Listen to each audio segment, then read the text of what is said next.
Hey everybody, Jake here from Clinetimephotography. What is going on? Hopefully you guys are all doing super swell. Well, today is the day. It has finally arrived. We officially have available now from BTF Fabrication the 10th Gen F-150 mid-travel kit. This, for me and probably for some of you guys, has been a huge announcement right here we got going on. A lot of work's been going into it as far as making sure everything's just the way we want it as far as testing the truck, making sure she's just solid before we release this stuff. So I'm super thrilled about that. I can't thank BTF Fabrication enough for giving us the opportunity to be able to do this. And moves me up to my next point. BTF Fabrication has just announced to me, for you guys, they have a discount code now available.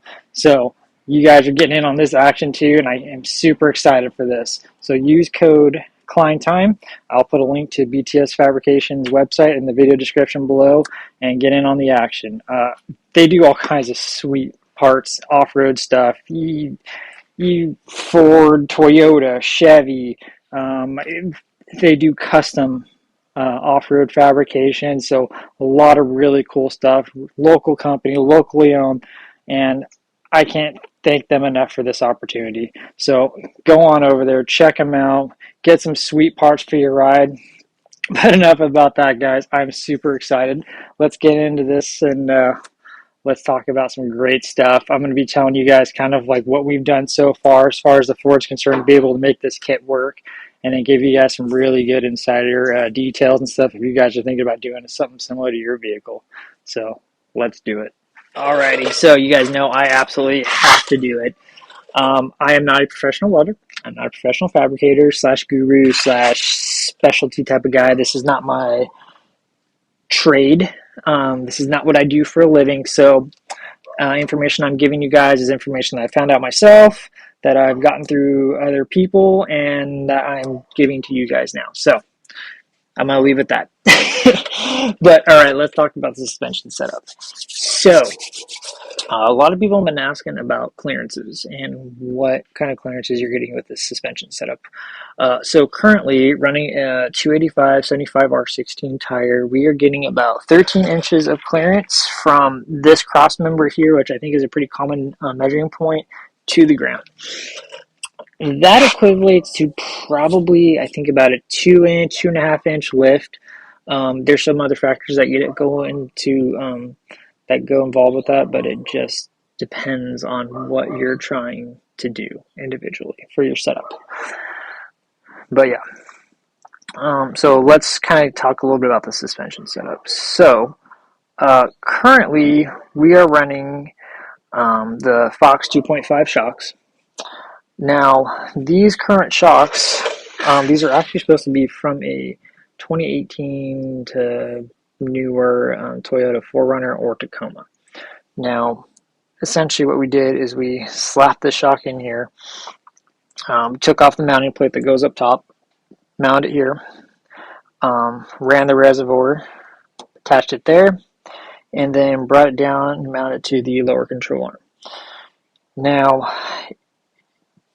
as far as the spring rate goes on these shocks, and this is kind of where we get into the more techie stuff, because this system, because it's more customizable than the original torsion bar setup, there's a lot more you can adjust, but there's also a lot more you have to consider, and this is kind of one of those things. So these are 700-pound springs. I think originally the springs that come with these are 600 or 650-pound springs. So that's because the truck weighs so much. This is a V8 in here. Plus also something to consider is we have I'm estimating about 150 pounds of front bumper and winch on the front of this truck, which is a lot of tongue weight, so to speak. So that incorporates into this. Now, what I would not recommend is if you have a 250-pound off-road bumper, or with a winch, or you have 300, 400 pounds of weight already on the front of your vehicle, I would not recommend this suspension setup for your truck. It's just going to max it out. It is not going to work. Okay. For this setup, it's kind of more of, lack of a better term, a mid-travel pre-runner setup, so to speak. So you want to keep your front end really light. The flatter your front is, and the less work it's going to put on your suspension setup, if that makes sense. So you have to get 700-pound springs installed to compensate for the weight. Now, installing these 700-pound springs is not something that you can just go to Napa, get a spring compressor for, and do it yourself at home. These springs have some serious compression on them. I'm like serious compression. I would highly recommend, if you're putting the 700-pound springs on, you need to take these to an off-road shop that has a heavy-duty spring compressor that does these types of springs and have it done professionally. And when you have it done, make sure you have them come down on this side. The spring comes down a little bit more than, I got 1.25 inches on this side threads. So basically what I did is I measured from the top here. I'll kind of show it here. You guys here in a sec. From the top here and down is about 1.25 inches. And then the other side is 1/2 inch. Now I know what you're thinking. Why is it you're pushing more down on this side as opposed to that side?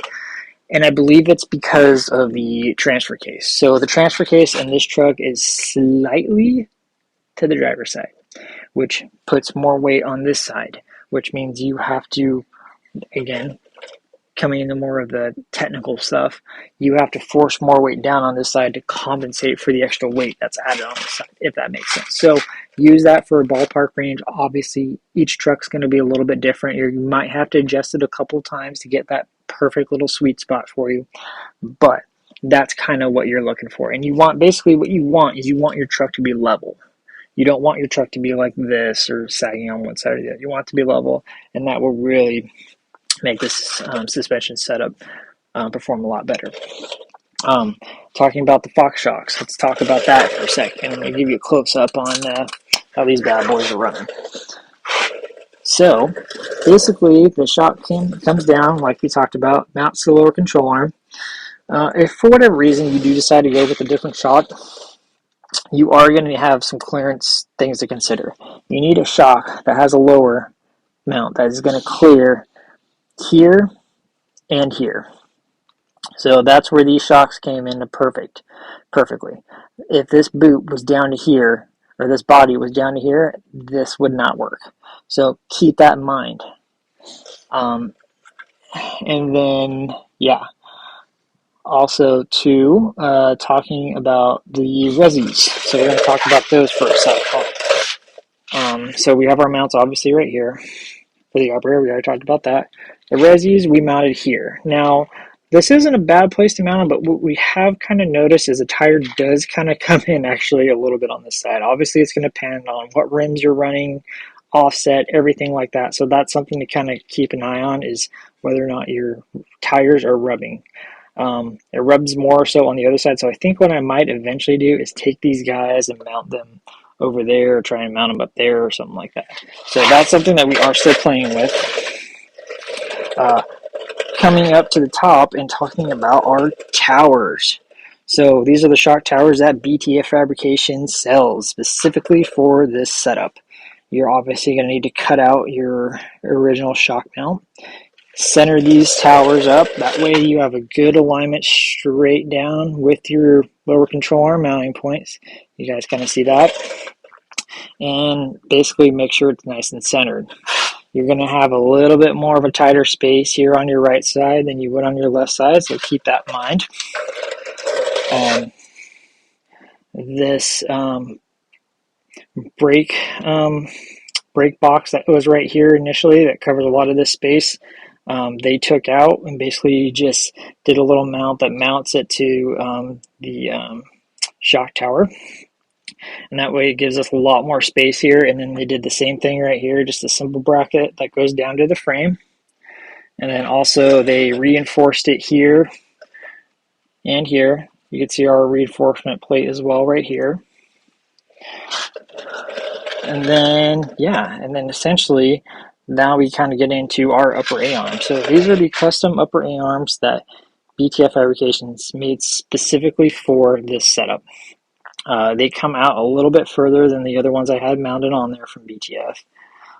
They're reinforced here, here, and then basically come down to the stock spindle.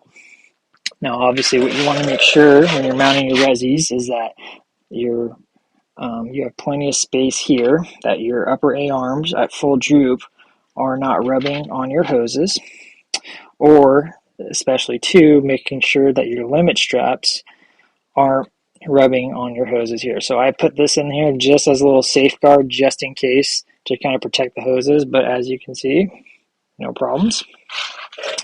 Now, because this setup is much more adjustable, and because essentially you're going from a torsion bar setup to a coilover setup, you have, again, more customizability, and you have other factors to consider. So the way that this shock works is it basically goes up, down, up, down. The spring gets smaller, gets bigger, spring gets smaller, gets bigger.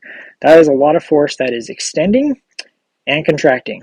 Now what you don't want is basically this to come up and slap the bottom of your shock, or to basically compress your spring all the way to the point where it's basically just becoming a solid block, if that makes sense. So what you do is you put in some stops. So basically what BTF did was they took the factory style of the lower control arm stop and then added in this stop and welded it straight to the frame. This comes down about 2 inches to kind of give you an idea. So your travel is essentially from here to here. So that is what stops the spring from compressing too much. Now, another factor to consider, we talked about already, is the extension. So you don't want this spring to basically extend all the way and basically pull itself apart. So that is where the limit straps come in. These limit straps are currently 11 inches from eyelet to eyelet. I think they're from Off-Road Warehouse, and we're running 2 of them. As you can see, there's nothing way underneath this right now, and these things are tight as hell. I can't really even move them. So we ran 2 just for extra added strength, and basically took it down and mounted it to the stock sway bar link mount. So currently the truck is not running a sway bar. So that's another idea that you could incorporate too, is you could run, perhaps instead of running a limit straps, you could run a sway bar, but I haven't done that yet, so I'm not sure how that would perform. So that's another way that you can consider it.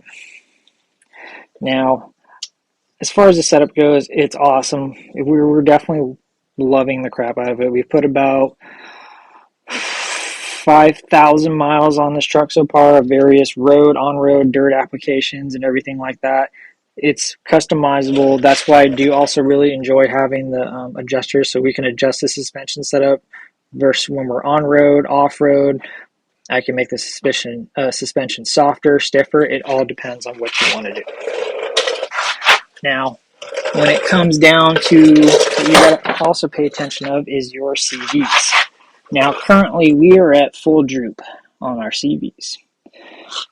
Basically, where the full droop, meaning that the suspension is basically being completely supported by the limit straps. So that's about as tight of a bind, I think, as you would want. Yeah, so that is something to definitely consider. The more drop that you have, the more that this CV is like this, the faster you are going to wear it out. So that is definitely something that you have to consider. I know I was especially that way when I first got the setup put on the truck. I wanted it to have full droop and have as much travel, so to speak, as I possibly could. But the problem is you got to be careful with that, because 1, again, that's going to wear out your CVs, and 2, that's going to limit your down travel. So that's going to limit how much the suspension system can drop which is something that you might want. You kind of want to be about level in the middle. So, things to consider. As far as the suspension setup goes, absolutely love it. Still tweaking on it, still enjoying it, still just making these small little adjustments, but we're having a heck of a time with it. BTF Fabrications did a phenomenal job building this setup, and I can't thank them enough. The torsion bar setup works, but this is just, I would say, definitely next level of taking the Ford to the next level of off-roading capabilities and just that next level performance. And I'm just enjoying it so much. But yeah, guys, that's pretty much the suspension in a nutshell. If you guys have questions or anything like that, please feel free to message me, and I'll try and get them answered. If I can't answer them, I'll try and get answers for you. But hopefully you guys are all enjoying the video. Go check out BTF Fabrication. Get in on buying some sweet upright arms for your 10th Gen F-150 and some towers, and let's get you out there and off-roading. I'll see you guys next time. Take care.